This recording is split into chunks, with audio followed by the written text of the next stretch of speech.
Billy, what a lot of people don't know about you is that you used to be a pretty good baseball player. Now, didn't you get a scholarship to go off to college as a baseball player? Yes, I was a smooth talking second and smooth fielding second baseman, and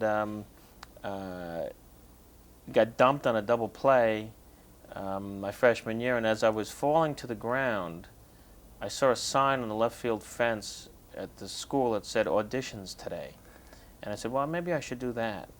And the guy who dumped me was Thurman Munson, who was a freshman at Kent State University. And yeah, I still play. I still love playing, but I really, right now, rather watch baseball and ride horses. So that's what I've been doing lately, And it came in handy, actually, the playing, Yeah, well, let's talk about some of your early roles for a minute. Because I know early on you had done some dramas. You did Enola Gay, Right. And of course Death Flight, SST or SST Right. Death Flight. Well, you're going way back. Would you have been, back then, would you have been satisfied doing just straight dramas as No, an no, actor? those were just, Enola Gay was a good part. That was about the bombing of Hiroshima. And I actually played a real guy named Jake Beezer, who unfortunately passed away a couple of years ago. But he was the only guy who won on both Nagasaki and Hiroshima. So that was fun because it was a real guy. I got to meet and play and be in the actual plane and all of that stuff. No, I've always been a funny guy. I like doing both. And I've played some serious parts in movies like Memories of Me with Alan King, and I enjoy doing it. But ultimately, I really, if I can do both in the same kind of movie, I really like doing that. But right now, that's why I love this one. I'm really funny in this movie, and I enjoy hearing audiences laugh at me. One thing I noticed about City Slickers too was the baseball cap. And I noticed in a couple scenes the shading of the blue seemed to shift just slightly. I was wondering, how many baseball caps did you go through with that film? Wow, I don't know. Some of them, I don't know, one or two. Some of them, I don't know. You notice the color of the baseball cap. You're one of those guys who, oh, it's on his left lapel, his right lapel. This movie stinks. One of those things. One or two. It also may have been the time of day. Okay. Now, but that's not the same tie you were wearing yesterday, was it? Strange. Well, the first City Slickers film, I've always been interested in ad campaigns for movies. And when You are a weird dude. Yeah. Well, when it came out, your photo changed not long into the ad campaign. Yes, because it was a mistake.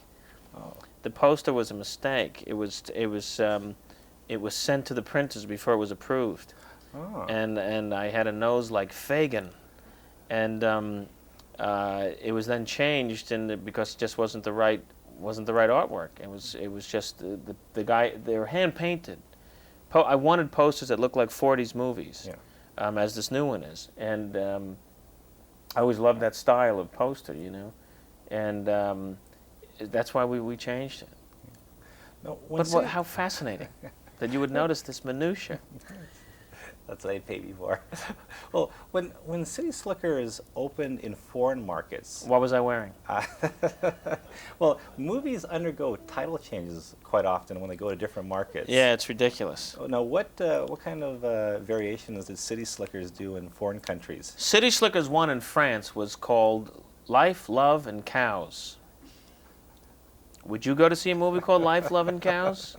Honey, venez ici, please. L'amour, les vaches. L'amour, l'amour, la vache. La vie, l'amour, les vaches, please. It's a 10:30 show. We're going to miss l'amour. Come on. What did they chant? It was a stupid poster, and oh boy, for that one, Euro Disney is fine with me. Someplace else, like Running Scared in Italy, was called The Perfect Pair of Idiots. Running Scared in Germany was called Die sind zwei, sie nicht zu fassen, which translates, they run so fast you cannot catch them. On and on and on. We're releasing this movie overseas. The title is Schindler's List, so we just hope that people will go. Okay, I'm just curious, when you were out there in Utah. What was I wearing? Well, just a blue baseball cap.